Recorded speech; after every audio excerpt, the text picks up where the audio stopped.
Bueno, bienvenidos a este martes en el que vamos a reflexionar, nos vamos a centrar en lo que puede venir a partir de ahora en estas 7 jornadas de liga que faltan. Antes de eso, y me lo vais a permitir, hoy es un día muy triste para el mallorquinismo, porque hoy se ha ido al tercer anfiteatro un verdadero mallorquinista, como era Paco Galmés. Paco Galmés, directivo que empezó con Miguel Contestí, que ha estado toda su vida en el Mallorca, que llevaba muchos años encargado de los filiales en una labor impagable que ha tenido con los equipos de base del Real Mallorca.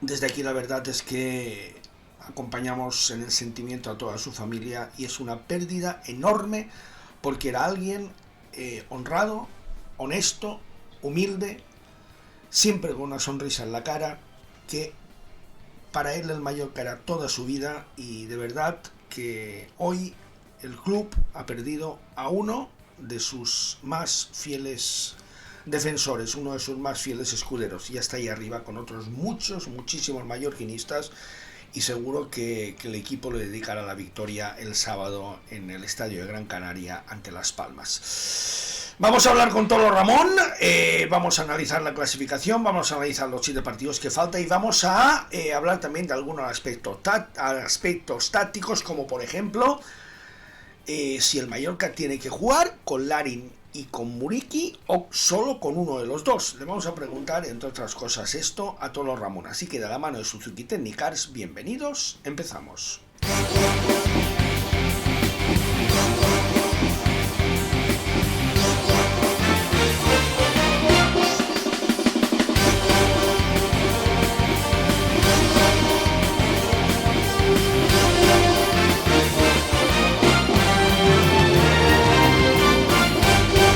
Este es mi nuevo Suzuki Swift.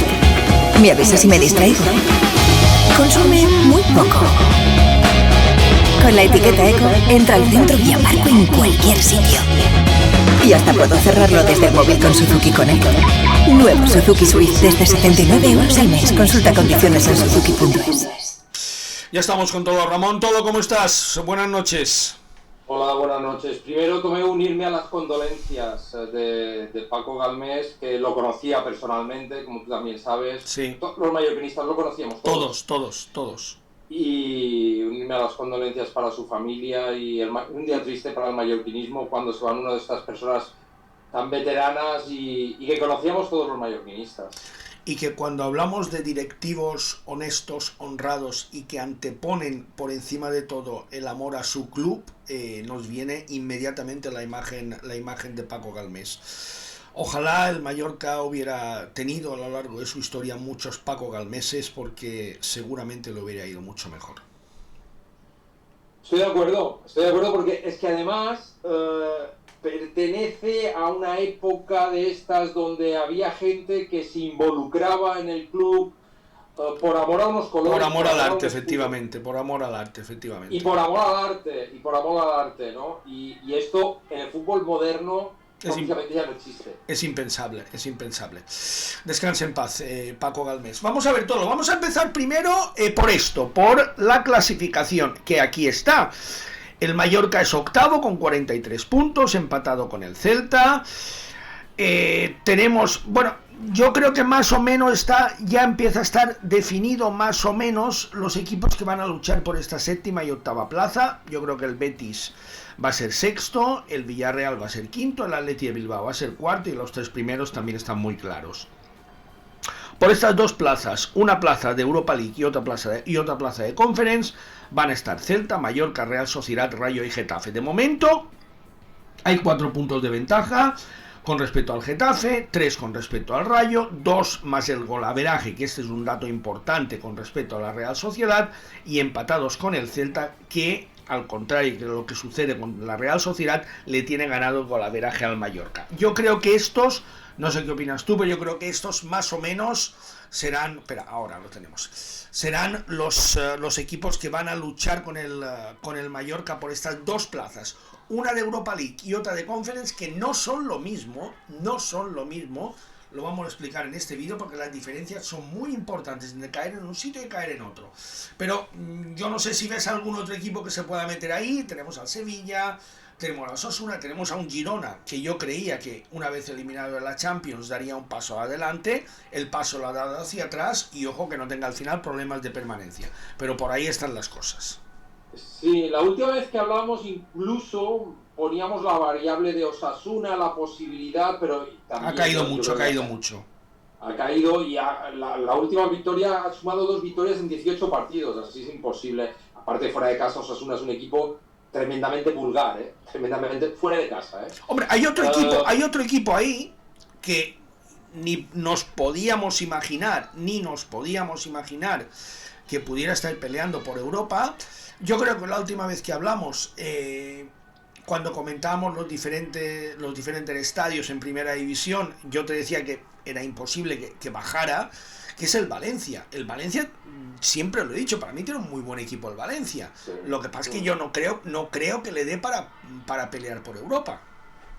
Bueno, se ha subido a la hora... A la nube de buenos resultados, ¿no? Y ya ha jugado con todos los grandes, cuidado, Sí, y cuidado porque es un equipo que está teniendo un rush final brutal. Y aquí, como decía Luis Aragonés, lo que cuenta es el final, cómo llegas, y se ha posicionado, cuidado. Yo incluso lo veo mejor que el Getafe, ¿no? Bastante mejor que el Getafe. Cuidado con el Valencia. A la Real Sociedad lo veo con problemas. Y has dicho una cosa que es muy interesante. Si hay que elegir la Europa League. Hombre. Hay que elegir. Hombre. Porque hay mucha diferencia, Tomeu. Vamos a explicar las diferencias. Aunque haremos un vídeo con Borja Aranda explicando las diferencias que hay diferencias significativas. Vamos con las más importantes. Aunque los premios económicos, tanto de Europa League como de Conference, no tienen nada que ver, pero nada que ver con la Champions, es como si estuviéramos hablando de primera división y regional preferente, tal cual. El equipo que más dinero se puede llevar en la Europa League, haciendo una Europa League perfecta, se llevaría 28 millones de euros y 18 millones se llevaría si hiciera una Europa League perfecta. Los premios son 500 millones en el caso de la Europa League, 260 o 270, a la mitad en el caso de la Conference League, pero hay dos circunstancias muy importantes. En el caso del Mallorca, porque lo que priva aquí es el coeficiente no de los equipos, sino de las ligas, en el caso de la Conference, los dos equipos españoles entran directamente en la fase de grupos, directamente. Esto es muy importante.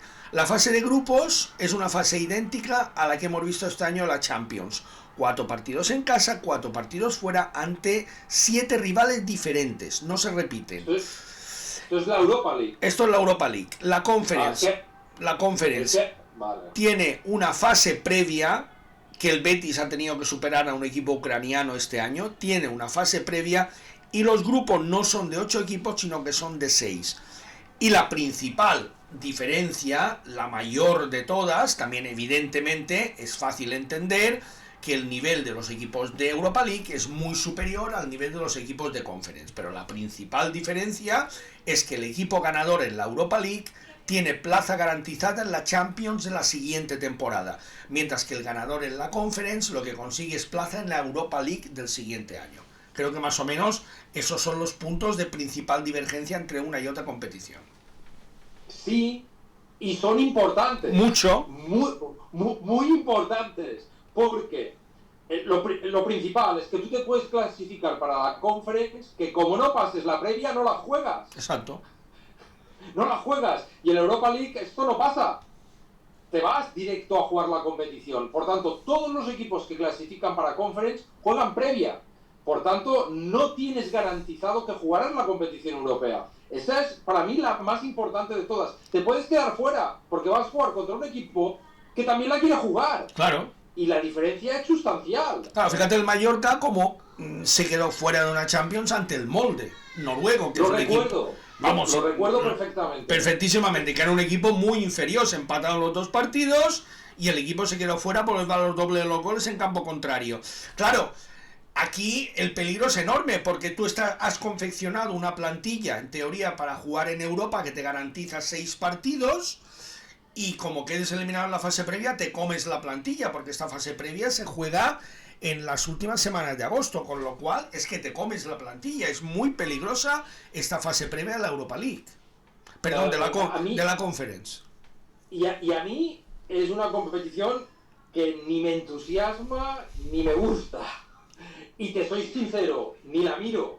La miraré si se clasifica el Mallorca, por supuestísimo, pero no la miro. Miro la Champions, obviamente, la tengo aquí pendiente de los partidos de esta noche, esa sí que la miro. Europa League puedo mirar algún partido interesante, semifinales, final, pero de la Conference no miro nada. Claro. Es una competición nada atractiva, Tomeu. No, pero vamos también a ver el otro lado de la moneda, que siempre hay aspectos positivos y aspectos negativos. ¿Qué es positivo para el Mallorca? Que, hombre, evidentemente el nivel de los equipos es mucho más bajo, no ya que en Champions, sino que en Europa League, con lo cual, fíjate dónde está el Betis ya, con lo cual, perfectamente, se pueden jugar eliminatorias finales. Hombre, sería muy bonito, estoy ahora soñando, sería muy bonito jugar una final de una competición europea. Sí, eso hemos jugado la extinta Recopa, que era un torneo precioso, de campeones de Copa, que ya no existe. Sí. Y así como te digo que no he visto ningún partido de Conference este año, no los he visto. No, si el Mallorca clasifica, los veré todos, los del Mallorca, lógicamente, y me ilusionaré con la posibilidad de que el Mallorca pudiera avanzar en la competición, pero puede ser una carta envenenada. Envenenada porque mira el Girona esta temporada jugando Champions. Es peligroso porque primero no sabes si la vas a jugar. Es que no sabes si la vas a jugar, aunque te clasifiques. No es como la Europa League que sí que la juegas, o la Champions. Aquí vas a una preliminar que te pueden eliminar, pero tú antes de jugar esa preliminar fichas jugadores para poder jugar esa competición. Es una carta peligrosa, envenenada. No me gusta la idea. Si el Mallorca se clasifica, yo creo que hay que apostar para pasar esa eliminatoria, pero vas a tener que hacer una plantilla compensada. Y vamos a imaginarnos lo que sería ahora que el Mallorca el jueves juega partido, porque estos partidos se juegan los jueves. Sí, los jueves. Y con la defensa que juega el Mallorca, con Valle, con Raillo, con Copete, si juegas fuera, que el Mallorca ahora últimamente está jugando con defensa de 5 atrás, con Mójica por la izquierda y con Maffeo por la derecha. Estamos haciendo ciencia ficción. Y el domingo tienes que jugar contra el Leganés, que prepara todo su partido para ganarte a ti en tu campo. Es complicado. Y Raillo, con la edad que tiene, que es el mejor defensa que tenemos, tiene que jugar, vete a saber dónde, en qué país de Europa, porque no vas a jugar al campo del Arsenal.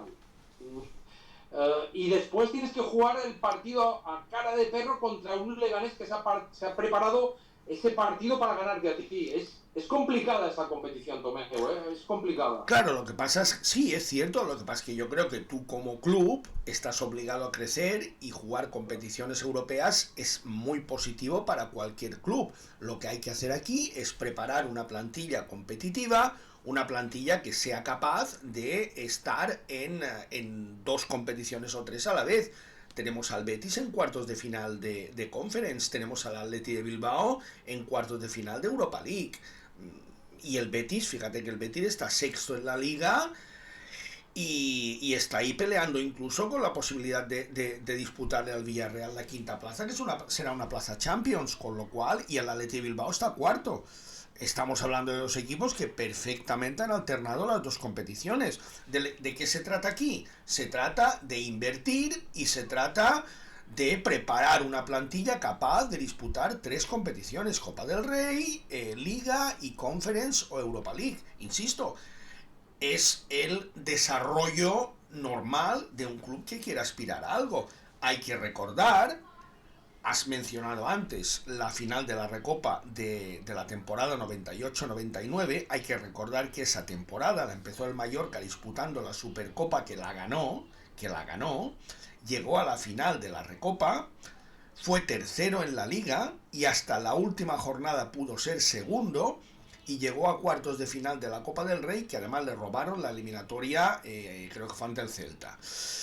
Con lo cual, ya se ha hecho en el pasado y no ha pasado absolutamente nada. De hecho, el Mallorca no solo es que aguantara las competiciones, sino que fue tercero en la liga.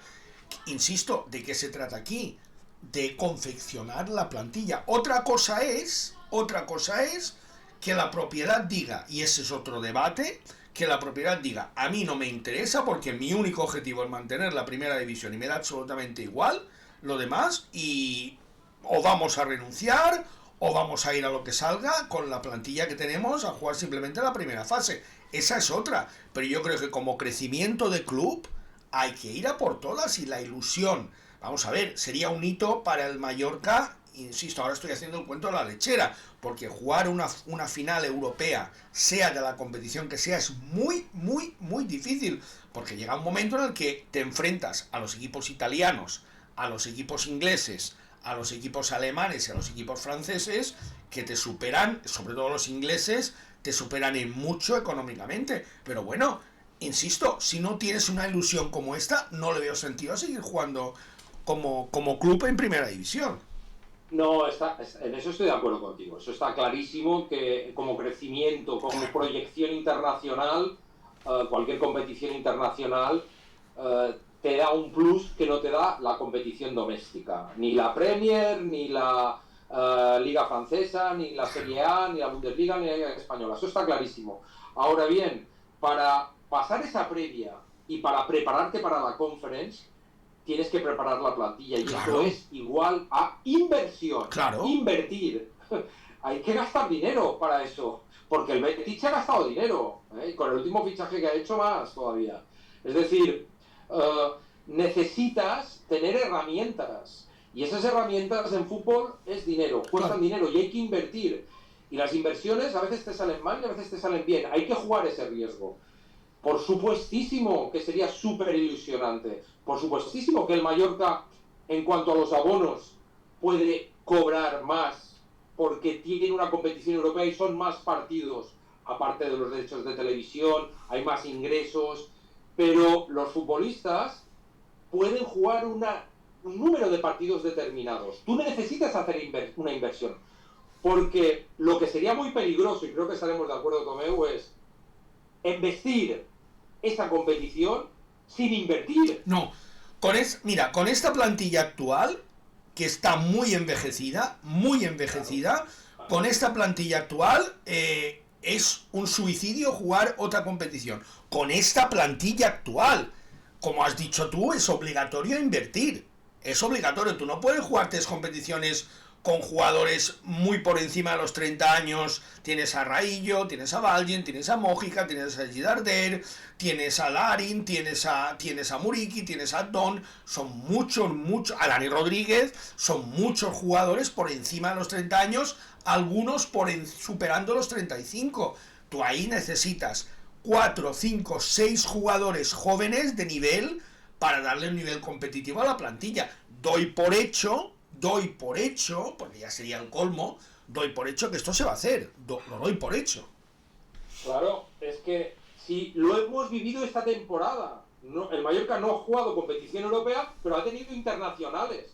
¿Qué ha pasado con los internacionales que han jugado partidos cuando han vuelto? Algunos no han podido ni ir convocados a algún partido, algunos han estado lesionados.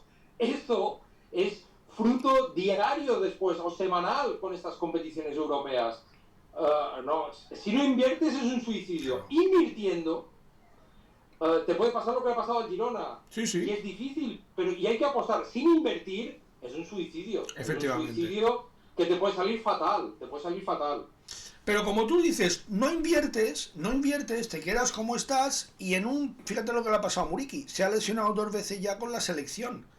Dices, no voy a invertir porque mi único objetivo es mantener la categoría, pero estás obligado a dejar a tu delantero centro a la selección de Kosovo, estás obligado, quieras o no quieras, o dejar a tu otro delantero a la selección de Canadá, o dejar a tu lateral izquierdo a la selección de Colombia. Se te lesiona y adiós, y no puedes hacer nada, con lo cual la mejor solución es invertir y tener una plantilla competitiva con varios jugadores de nivel para alternar las posiciones claves. Creo que eso es absolutamente evidente. Es que la temporada que viene, para todos estos jugadores que tú has nombrado, no son 3 competiciones, son 4, porque también se irán con su selección. Claro. Por tanto, tiras más leña al fuego. Necesitas invertir porque es que si no inviertes, pones en riesgo la primera división. Y el Mallorca eso sí que no lo puede hacer. La primera división es el mayor aval que tiene este club, el más grande. Por tanto, si no inviertes, te metes en un berenjenal. Yo quiero pensar que es primero hay que clasificarse. Y después yo me temo que a lo mejor iríamos a la previa sin inversión. Y si nos clasificamos, después habría la inversión. Es posible. Lo que pasa es que hay muy pocos días de margen entre esta previa y entre la liguilla. Yo creo, conociendo como más o menos conozco la propiedad del club, que a la previa, donde en teoría te vas a enfrentar a un rival muy inferior, insisto, el Betis ha jugado ante un equipo ucraniano esta temporada, irías con lo que tienes, y en función de lo que pase en esta liguilla, te refuerzas o no te refuerzas. Esto sí que es una moneda al aire. Aparte, vamos a ver, el Mallorca 25-26, la composición de la plantilla no solo va a depender de que juegue o no competiciones europeas. Evidentemente, como hemos dicho al principio, la recompensa económica en Europa League o en Conference es radicalmente inferior a la que puedes obtener en Champions, donde sí te compensa reforzar bien la plantilla. Pero con independencia de eso, si no hay traspasos importantes, los refuerzos serán low cost. Ya te lo digo yo, los refuerzos serán low cost. Eso te lo digo ya hoy. ¿Hay Europa o no hay Europa? Serán refuerzos low cost. Bueno, y además que hemos de recordar que el Mallorca la temporada que viene juega la Copa del Rey desde el principio, donde la juegan todos los equipos de primera división, porque no está clasificado para la Supercopa. Por tanto, el Mallorca tiene que jugar estas eliminatorias de Copa del Rey a partido único en campo contrario. Es decir, todo se complica. La inversión es imprescindible. Si no se hace, juegas un riesgo. Yo estoy convencido que si el Mallorca se clasifica, el Mallorca irá a la previa, a esa previa para de clasificación con lo opuesto. Y irá a los fichajes la última jornada, todos pendientes de 3 o 4 fichajes. Estoy convencidísimo.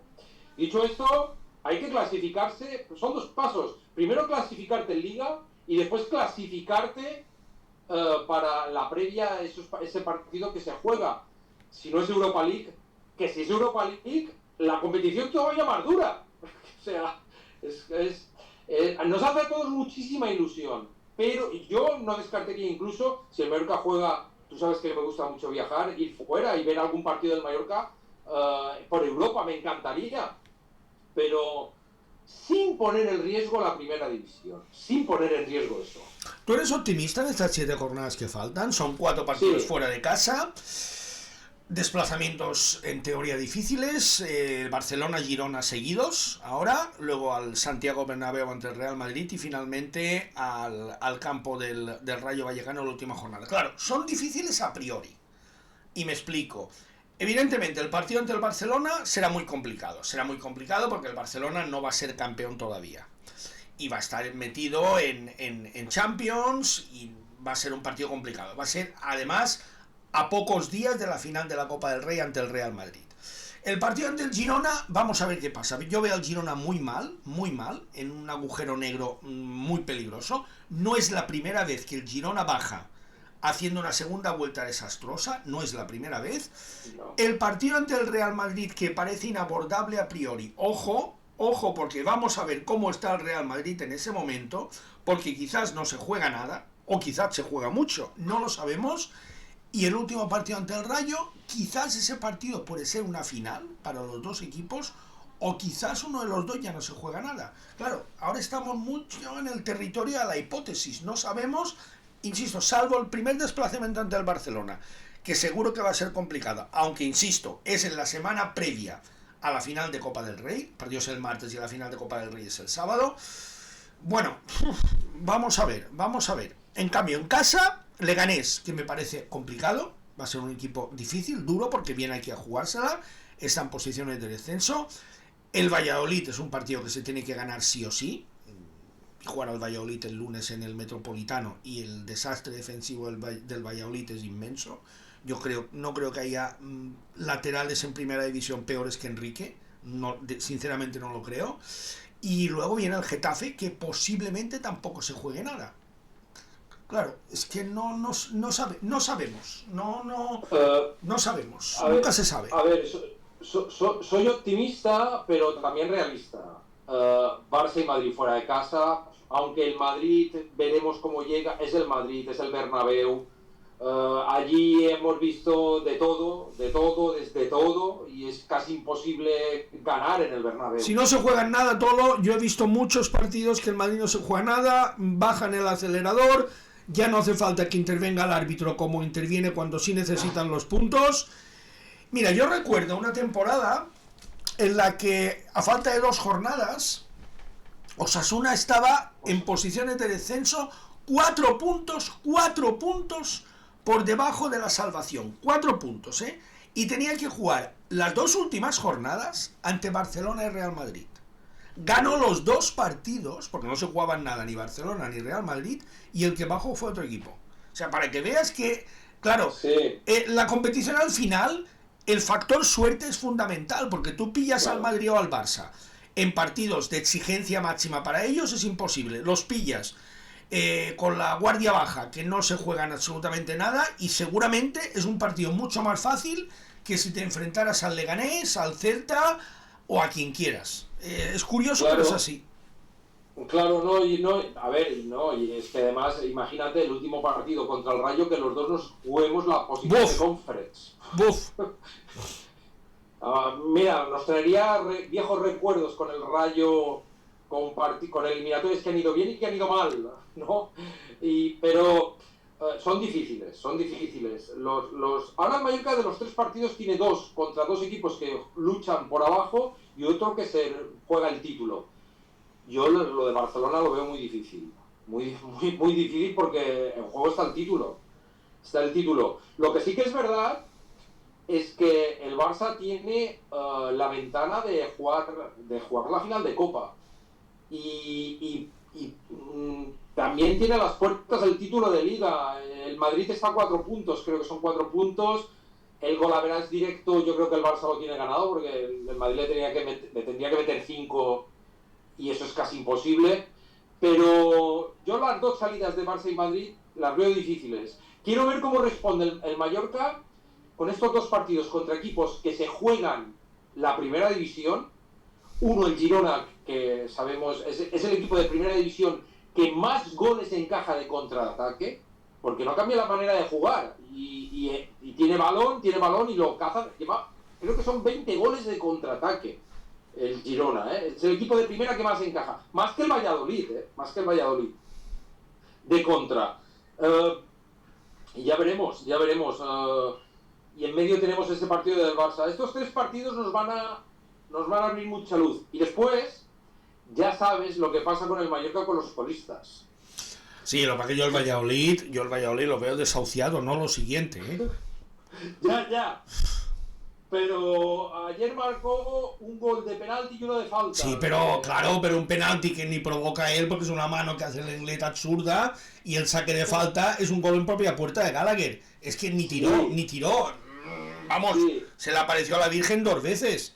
Y sí, yo creo que es el Atlético de Madrid, aprieta, le mete 8, Sí, pero al mallorquinismo, si le preguntas, ¿ganaremos seguro al Valladolid? No, claro, sí, pero bueno, yo este partido, sería para mí una sorpresa enorme. Yo veo un equipo totalmente desconectado, ya descendido, con problemas institucionales graves, y problemas de vestuario graves.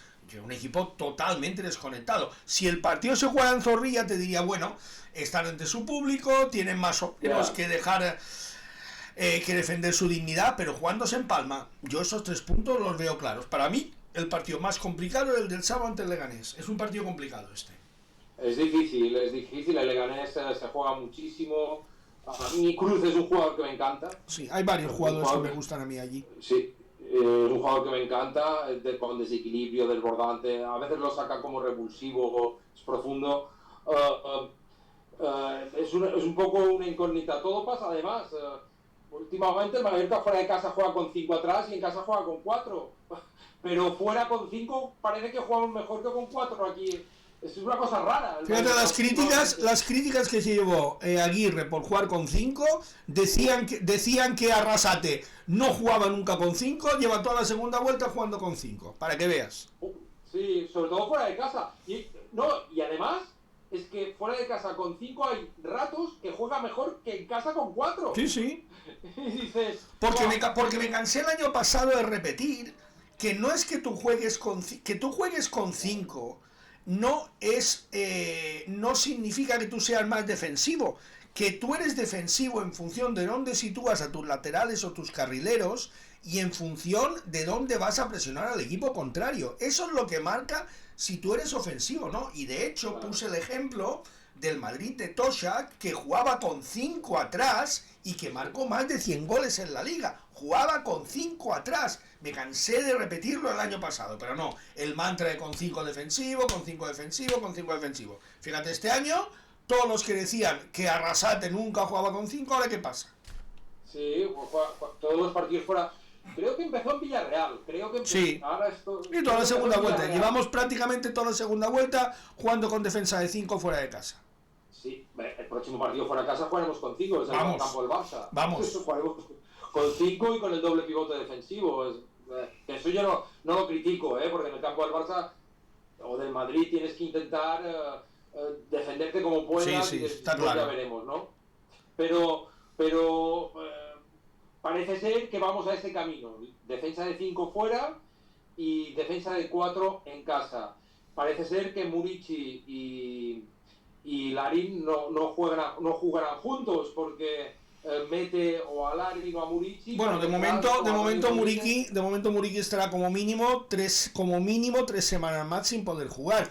Y eso me lleva a preguntarte, claro, vamos a ver, en el club tienen muy claro que Larin tiene un problema de mentalidad muy acusado. Larin no tiene seguridad en sí mismo y cuando juega junto a Muriqi se apoca, baja la cabeza y no es lo mismo que cuando él se siente protagonista como único delantero, que su rendimiento es mejor. De hecho, la mayoría de partidos que el Mallorca ha ganado fuera de casa ha sido sin Muriqui con Larin. Muy curioso. Se me ocurre el partido ante el Getafe, donde Larin hizo un partidazo espectacular. También jugó muy bien en Anoeta el pasado fin de semana. ¿A ti qué te parece como entrenador? ¿Pueden jugar los dos juntos? Cuando tienes una circunstancia así, ¿qué haces? ¿Qué haces con esto? Mira, te voy a ser muy sincero y sé que después habrá comentarios en tu web, porque esto que voy a decir no va a gustar. Larin es más de lo que nos ha enseñado. Es mejor futbolista de lo que parece. Mejor. Y yo muchas veces lo hablo con amistades. Técnicamente es bastante superior a Muriqi. No, bastante. Sobre todo porque domina registros. Estoy de acuerdo contigo, lo he comentado varias veces esto.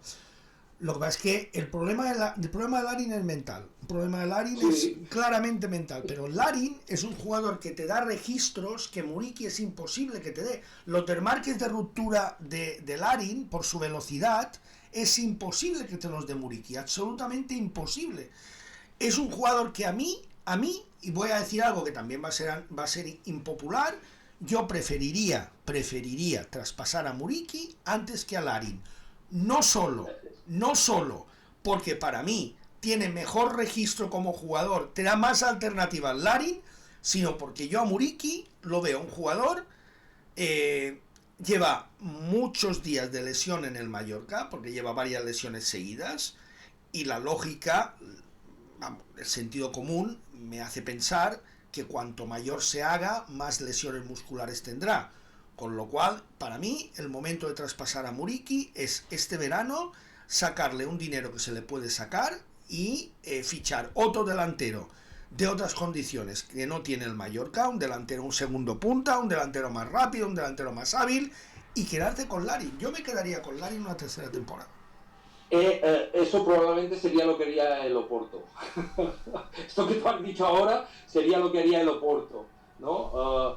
Quedarse con el que ha tenido una mala temporada y traspasar el que en los últimos años te ha dado goles y ha tenido un rendimiento económico. El Oporto de hace unos años haría esto. O el Olympique de Lyon, o la Juventus, o los equipos que normalmente, normalmente ven el potencial futuro de los futbolistas que tienen. Vamos a ver, el Larin ha costado 7 millones de euros y Larin tiene un contrato de 4 millones de euros. Va a ser prácticamente imposible recuperar la inversión, va a ser prácticamente imposible que un equipo te pague los 4 millones de salario de Larin, con lo cual sí que a lo mejor en Turquía puedes colocar a Muriqi. Coloca a Muriqui, quédate con Larin y ficha a otro delantero de unas características que tú no tienes. Lo que pasa es que Muriqi tiene el corazón de la afición en el bolsillo. Tiene carisma, que es lo que no tiene Larin. Tiene carisma. Tiene carisma, tiene el corazón de la afición en el bolsillo. Sí. La gente, yo lo quiero muchísimo también, ¿eh? Es un futbolista que me tiene ganado desde el primer día que llegó. Y yo, pero al final los futbolistas, todos los futbolistas, tienen un principio y tienen un final. Y los clubes, el gran acierto de los clubes es intuir o saber cuándo por un jugador le van a sacar un provecho económico y cuándo un jugador al que no has querido traspasar va a acabar siendo un lastre económico. Te voy a poner un ejemplo. El Atlético de Madrid, campeón, lo recordarás, campeón con Rado Mirantic de Liga y de Copa, ¿te acuerdas? Sí, ganó al Barça de Cruyff. Efectivamente, ganó al Barça de Cruyff. Al final de aquella temporada hubo muchas ofertas por los jugadores del Atlético de Madrid, muchísimas. Por Kiko hubo millonadas del fútbol italiano, que entonces era el que pagaba más, del fútbol inglés, el Barcelona vino a buscarlo, a todos se les dijo que no. Hubo ofertas por Caminero, a todos se les dijo que no. Hubo ofertas por Simeone, a todos se les dijo que no. ¿Cómo acabaron? Simeone se marchó al año siguiente al Inter por muy poco dinero. Caminero acabó en el Atlético de Madrid sin pena ni gloria. Y Kiko, desgraciadamente, sufrió una lesión de tobillo que le obligó a retirarse. ¿No era más positivo haber aceptado el traspaso, invertir parte de ese dinero en jugadores jóvenes con proyección e ir creciendo? Has puesto el ejemplo del Oporto, es un ejemplo perfecto el del Oporto. El Oporto traspasa siempre a sus mejores jugadores porque la dirección deportiva del Oporto tiene siempre preparado al recambio perfecto. ¿Qué es lo que tienen que hacer las direcciones deportivas? Yo tengo un delantero centro que tiene 30 o 31 años y que me ha marcado 20 goles. Es un jugador que yo sé que en el mercado le puedo sacar mucho rendimiento económico. ¿Qué tengo que hacer yo? Yo tengo que tener preparado ya un futbolista de 21, 22, 23 años que me cueste la mitad de lo que me van a dar por el delantero centro al que voy a traspasar, que además tenga un salario mucho más bajo. ¿Y qué hago yo? Yo traspaso al delantero centro, ficho al otro que me cuesta la mitad y con el dinero sobrante me dedico a reforzar otras posiciones que tengo más debilitadas. A ver, no es una regla de 3, no es una regla matemática. Mejor traspaso a un jugador que me mete 20 goles y el que yo creo que le va a sustituir bien mete 2. Pero bueno, la única forma de que los equipos pequeños crezcan y se vayan haciendo cada vez más grandes es arriesgar de esta forma. Al menos es la filosofía en la que yo creo. Mira, ahora cuando estabas hablando del Atlético de Madrid, que por cierto, Kiko no sé si fue ese año o 2 años antes que se operó de las 2 piernas el mismo año, creo que lo hizo. Sí, no, a los años siguientes. Él tuvo el problema grave del tobillo y no hubo forma de recuperarse del tobillo. Yo recuerdo un delantero del Mallorca que a mí me dio mucha rabia cuando el Mallorca no lo renovó, que fue Stojadinovic. Sí. Lo recuerdo, que marcó una cantidad de goles. Y don Miguel Contestí, presidente que siempre lo trato de don porque le tengo mucha reverencia, ¿no? No lo renovó y me enfadé muchísimo. Pero tú sabes por qué no lo renovó, ¿no? Le pidió mucho dinero, ¿no? Bueno, a ver. ¿Se puede contar? Se puede contar. El Mallorca juega la promoción de ascenso de 1989 ante el Español, pierde 1-0 en el partido de ida en Sarriá, y el partido de vuelta, Stojadinovic dice que está lesionado de la pierna, que le duele mucho que no puede jugar, y le dice a Contestí, pero bueno, si a lo mejor me venda la pierna con billetes de 5.000 y me ofrece este contrato, a lo mejor me recupero a tiempo. Y no, y ese partido, si lo recuerdas, ese partido, el delantero centro del Mallorca es Endica, el que juega ese partido. Stojadinovic no lo juega, y ahí Stojadinovic se labró su salida del Mallorca, que fue un acto deleznable. Y por esto no lo renovó, ¿no? Hombre, ¿qué hubieras hecho tú? Sí, no, está claro. Marcó muchísimos goles esa temporada. Sí. Muchísimos, a ver, yo cuando he dicho que Larin técnicamente es superior a Muricy, lo veo así, lo veo así. Además, hay una diferencia importante. Larin tiene la capacidad de poderse crear en las jugadas de ataque. Muricy es un excelente rematador de cabeza, pero hay que llevarle la pelota a zona de remate. Con Larin esto no hace falta. No es necesario, no. El problema es que Larin esta temporada, por su capacidad mental, no está afinado. Ni esta ni la otra. No es un juego. Claro, pero el rush final que tuvo en Valladolid fue brutal. Sí. Fue brutal. Pero aquí no lo ha vuelto a tener. No. De todas maneras, déjame hacer esta reflexión. Es verdad que Muriqui le tiene completamente comida la moral. Él se siente por detrás de él. Pasa lo mismo en el Madrid con el Vinicius. Desde que está Mbappé, es una sombra del jugador que fue. Efectivamente, buena comparación. Efectivamente, así es. Es una sombra de aquel jugador que fue. Así es. Hay 38 jugadores en las 5 ligas de europeas que han marcado más goles que Vinicius en la competición doméstica. Sí. 38. Es decir, y a Larin yo creo que esto le claro, Larin llega al Valladolid. Larin se siente la estrella absoluta del Valladolid, y Larin con confianza. Al final la confianza en el fútbol es fundamental, absolutamente fundamental. Larin se siente totalmente reforzado en el Valladolid. A Larin le cuesta mucho fichar por el Mallorca, porque las negociaciones se alargan mucho más de lo esperado, porque el Valladolid pide mucho dinero por Larin, que el Mallorca no quiere pagar hasta el final. Larin, en una actitud muy poco profesional, se deja llevar, llega aquí con 10 kilos de más,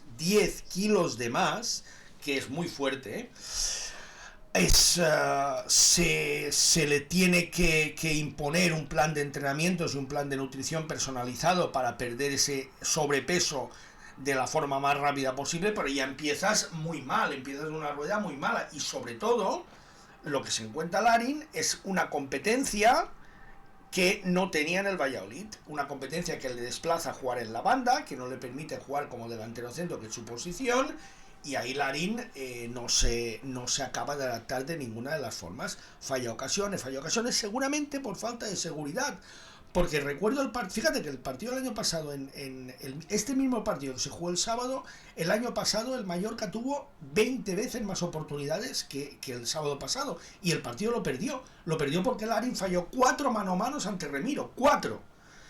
En cambio aquí, pues a la primera, el remate, con suerte, porque toca Remiro el balón, toca Aramburu también, y el balón entra llorando en la portería. El fútbol, al final, el componente suerte es muy importante, y ese gol le da seguridad, y luego juega un gran partido, lo mismo que sucedió en Getafe en el último partido del año 2024. Yo insisto, dado que los dos, a ver, lo ideal sería traspasarlos a los dos, eso para mí sería lo ideal, traspasarlos a los dos, ir a buscar 2 jugadores, uno más rematador, el otro más creador, más rápido, más que poder ir al espacio. Eso sería lo ideal. Como eso va a ser imposible, porque insisto que a Larin, con sus 2 temporadas, no va a haber nadie que pague 7 millones y más 4 de ficha, es imposible. Ves a traspasar al jugador por el que puedes recuperar más la inversión, quédate con el otro y acompáñalo con un delantero que no le haga sombra, que pueda jugar como segunda punta, pueda jugar en una banda, y que te dé unas soluciones que no te da ahora. Y seguramente, en estas condiciones, el Larin de la próxima temporada dará mucho mejor rendimiento. Es probable. Necesita... yo a Larin no lo traspasaría, ¿eh? Y sé que esto es antipopular, lo sé perfectamente. Sí. Larin se equivocó con otra cosa. Él no tiene que marcar un gol y mandar callar a la afición. Ya. Hay mucha gente que todavía me lo recuerda. Sí. No lo puede hacer esto. No, en eso Muriqui ha sido impecable desde el primer día. Muriqui ha sido muy listo, muy inteligente desde el primer día. Muriqui ha abanderado el mallorquinismo. Es lo mismo que ha hecho Martín Valgent. Desde la llegada de Martín Valgent ha hecho lo mismo. Y por eso se le tiene tanto cariño a Muriqui. A ver, si a mí Muriqui es un jugador al que no se le puede discutir absolutamente nada y que le ha dado muchísimo al Mallorca, muchísimo. Lo que pasa es que yo intuyo, quizás me equivoco, quizás el año que viene marca 20 goles, pero yo intuyo que estamos en el declive de Muriqui y que cada año va a ser un poco peor que el anterior. La edad siempre pasa... Bueno, mira Budimir esta temporada. Son jugadores, claro, sí, pero lo que pasa es que estarás de acuerdo conmigo en que son dos jugadores muy diferentes físicamente, muy diferentes. Sí. Muriqui, la gran arma que tiene es el físico. Es el físico, el remate de cabeza y el trabajo. Hace un trabajo descomunal, Defensivamente es un baluarte también, Aporta muchísimo trabajo. Le mandas una regadera y él es capaz de bajarte, sacar una falta, muchísimo. Es honrado. La afición lo quiere.